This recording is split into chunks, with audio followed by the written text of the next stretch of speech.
Digital Durgapur. Rice academy Durgapur শাখা থেকে 2026 বর্ষে যেসব ছাত্রছাত্রী ভালো রেজাল্ট করেছে এবং জব ওরিয়েন্টেড সুবিধা পেয়েছেন তাদের মুখোমুখি সাক্ষাৎকার নিয়েছে নিউজ ডিজিটাল দুর্গাপুর। এই সাক্ষাৎকারের কিছু অংশ আপনাদের শোনাবো এবং রাইসের এই সাফল্যে গর্বিত। রাইসের সঙ্গে কতদিন ধরে ছিলেন? 3 বছর। 22-23 আমার ব্যাচ শেষ হয়েছে 23-এ, আমি 24-এ দিয়েছিলাম, 24-এ আমি মেন্সে কেটে গিয়েছিলাম, তো 25-এ যে ফাইনালি 1 বছর আমি কোয়ালিফাই করতে পারিনি মেন্সে, 25-এ। যখন কোয়ালিফাই করতে পারলেন না তারপরে কি রাইস সাপোর্ট পেয়েছিলেন? হ্যাঁ, সাপোর্ট করেছিল, মক দিতাম, কোনো প্রবলেম হলে স্যার থেকে বলতাম, বাট ক্লাসে আর আসা হতো না, তখন আমি বাড়ি থেকে পুরোপুরি ইয়ে করতাম। আচ্ছা, না সেই সময়টায় যখন আপনি প্রথমটায় পেলেন না, সেই সময় যে গ্যাপটা তৈরি হয়, সেই গ্যাপটায় রাইস ছিল আপনার পাশে। হ্যাঁ। আপনি অন্য কোনো পরীক্ষা দিয়েছিলেন রাইস এইটা ছাড়া? ব্যাংকিং ছাড়া আমি প্রথম আমি সিজিএলও দিয়েছিলাম, টিয়ার 2 অবধি গিয়েছিলাম, কম্পিউটারে কোয়ালিফাই করতে পারিনি। দেন এনটিপিসি দিয়েছিলাম, এনটিপিসি সিবিটি 2 দিয়েছিলাম।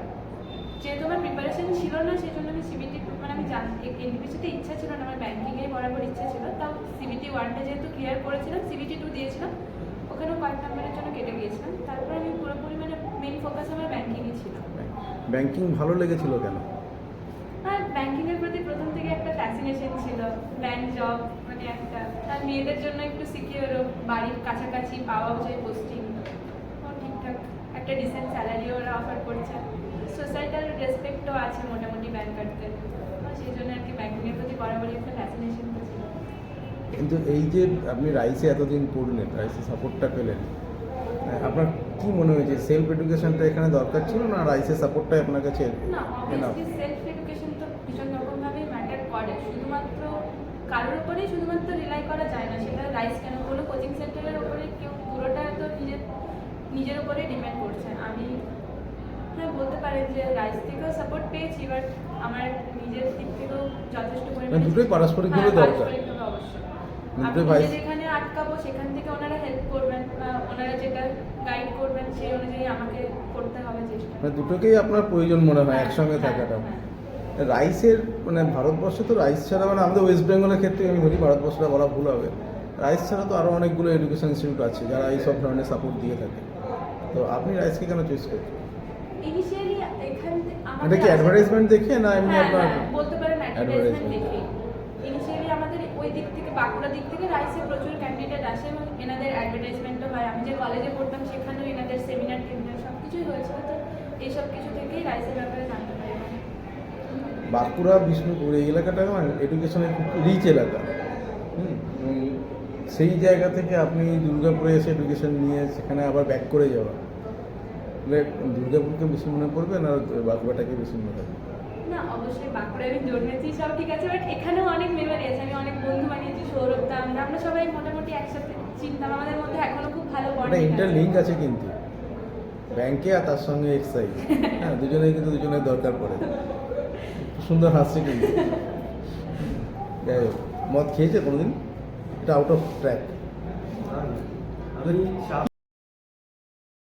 না পাচ্ছি ততদিন পর্যন্ত আমি পাবো, সেই দিক থেকে আমি এটা অবশ্যই তাদেরকে প্রেফারেন্স দেবো যে ভর্তি হওয়ার জন্য। 23-এ আমি এক্সাম্পল আছে 2005-6 ব্যাচ আছে আমি, আর 2025-এও আমি মানে পরীক্ষা দিয়েছি, এটা তো আমার থেকে বড় এক্সাম্পল কেউ পাবে না। মানে আমারও ব্যাচ শেষ হয়ে যাওয়ার পর রেগুলার, তারপরে এসএসসি নোটিফিকেশন আসে, তাহলে সেক্ষেত্রে কিন্তু আমাকে আলাদা করে অ্যাডমিশনের জন্য কোনো টাকা কিন্তু দিতে হয়নি এখানে।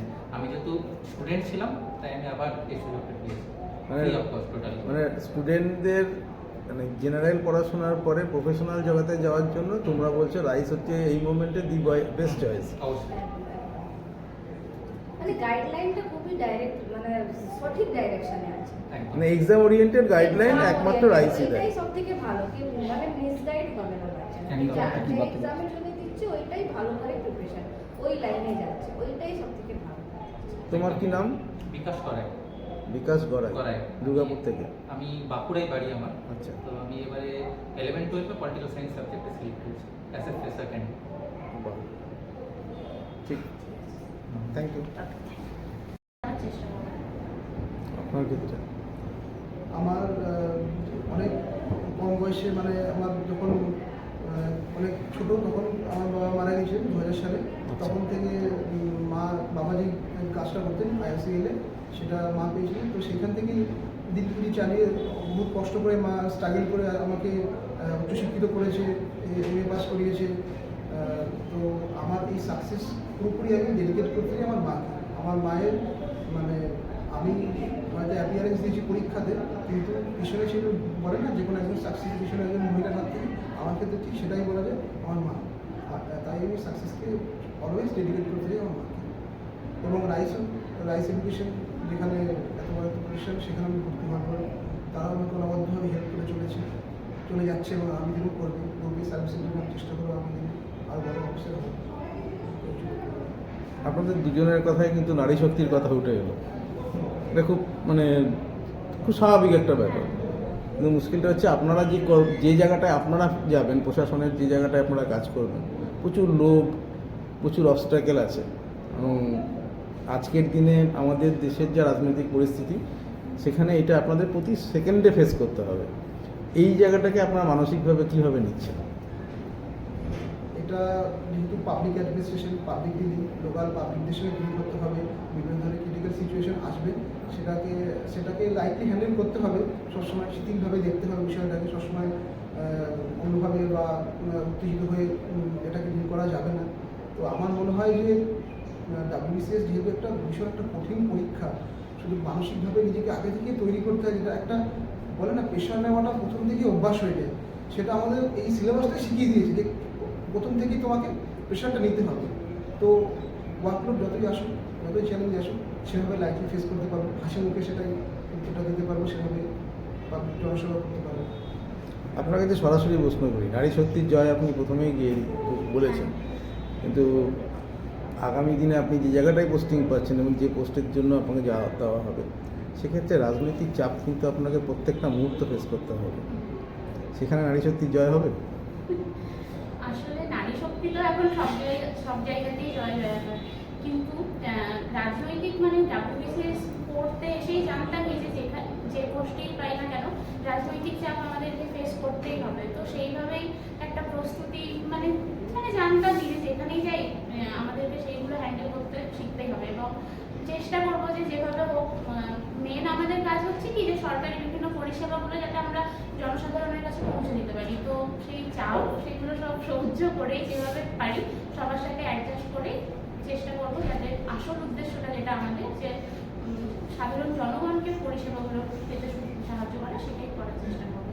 আর নারী শক্তি সেখানে যদি কোনো প্রকল্প থাকে যেগুলো নারী শক্তির জন্য আছে, তো সেগুলোকে সবসময় চেষ্টা করবো যাতে সেখানকার যারা ফিমেল আছেন তারা মানে উপভোগ করতে পারেন সেই সমস্ত পরিষেবাগুলো। এখনকার যে পরিবেশ একদম ভোটের মুখে এই সময়টাতে কাজকর্ম, তো সেই সমস্ত জিনিস আমাদের যেটা পার্সোনাল যেটা মতামত থাকবে সেটা আমাদেরকে সেখানেই রাখতে হবে। অফিসিয়াল আর পার্সোনাল জিনিসকে কখনোই ভুলিয়ে ফেললে চলবে না। আমরা যখন যে সরকারের আন্ডারে থাকবো সেই সরকারের হয়ে আমাদেরকে জনসাধারণের জন্য কাজ করতে হবে, ওইটাই হচ্ছে আমাদের আসল উদ্দেশ্য। যারা আপকামিং যারা আছে, যারা নতুন যারা স্টুডেন্ট যারা আছে, যারা WBCS দিতে চাইছে, আরও আপনাদের দেখে আরও তো অনেকে উদ্বুদ্ধ হবে যে আপনারা পেয়েছেন তারাও পাবে, তাদের জন্য আপনাদের কি টিপসটা? আমার বার্তাটা এটাই থাকবে যে প্রথম থেকেই নিজেকে সেইভাবে প্রিপেয়ার করে রাখতে হবে যে আমি যেই জায়গাটা যাচ্ছি পাবলিক অ্যাডমিনিস্ট্রেশন, সুতরাং সেখানে বিভিন্ন ধরনের প্রতিকূল পরিস্থিতি আসাটা অনিবার্য। WBCS-এর গ্রুপ A থেকে D পর্যন্ত প্রতিটা সার্ভিসে যে কোনো জায়গায় আপনি দেখবেন সব জায়গাতেই কিন্তু একটা অ্যাডভার্স সিচুয়েশন আসবেই কর্মজীবনে। তো সেইভাবে নিজেকে আগে থেকে প্রিপেয়ার করে রাখতে হবে, এবং এটা ভাবলে চলবে না যে আমি কোন গ্রুপ পাবো বা কোন পোস্ট অ্যালটমেন্ট হবে বা কোনটা পলিটিক্যাল চাপ আছে বা কোনটায় আমার অসুবিধা হবে। তো যেটা যেভাবে পাবে হাসি মুখে বরণ করে নিতে হবে। আর যেটা প্রথমেই বলেছিলাম যে সিলেবাস আমাদেরকে আগে থেকেই শিখিয়ে দেবে যে চাপকে কী করে হ্যান্ডেল করতে হচ্ছে। রাইসকে কত % মার্কস দেবেন আপনাদের সাকসেসের জন্য?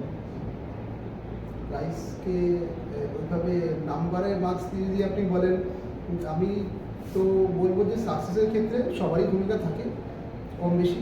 রাইসের ভূমিকা অত বেশি আছে, আমার পরিবারেরও ভূমিকা আছে, আমার নিজেরও ভূমিকা আছে। আপনি উনি যেটা বললেন আমিও সেটাই বলবো যে রাইস আমাদেরকে সবসময় হেল্প করেছে, তো ওইভাবে পার্সেন্টেজ হিসেবে মানে রাইসকে না বিচার করাই ভালো। সবসময় যখন যেভাবে প্রয়োজন হয়েছে রাইসের কাছ থেকে সবসময় সাহায্য পেয়েছে। পশ্চিমবঙ্গের সর্ববৃহত্তম একটা সংস্থা